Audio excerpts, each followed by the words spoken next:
উত্তর পশ্চিম বঙ্গোপসাগর ও তৎসংলগ্ন এলাকায় সৃষ্ট লঘুচাপের প্রভাবে নোয়াখালীতে রাত থেকে ভারী বৃষ্টিপাত হচ্ছে। ঝোড়ো বাতাস ও সাগর উত্তাল থাকায় অতিরিক্ত জোয়ারে নিঝুম দ্বীপের নিম্নাঞ্চল কয়েক ফুট পানির নিচে তলিয়ে গেছে।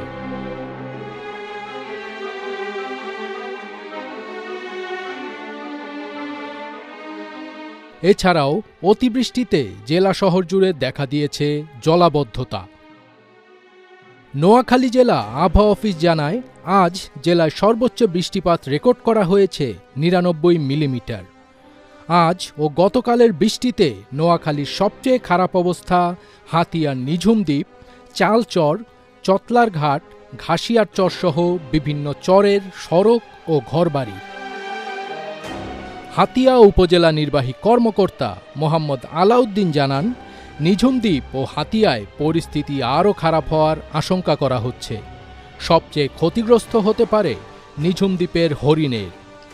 তিনি বলেন, উপকূলীয় এলাকার মানুষ আতঙ্কিত জোয়ারের অতিরিক্ত পানির ভয়ে। এদিকে জেলা শহর মাইজদির, লক্ষ্মীনারায়ণপুর, জজ কোর্ট, রেড ক্রিসেন্ট সোসাইটি ও নোয়াখালী প্রেস ক্লাব সহ বিভিন্ন স্থানে ২ থেকে ৩ ফুট পানিতে নিমজ্জিত হয়ে গেছে। নোয়াখালী প্রতিনিধি সাইদুর রহমান রাসেলের তথ্য ও চিত্রে ফজবির তাজ, এটিএন বাংলা।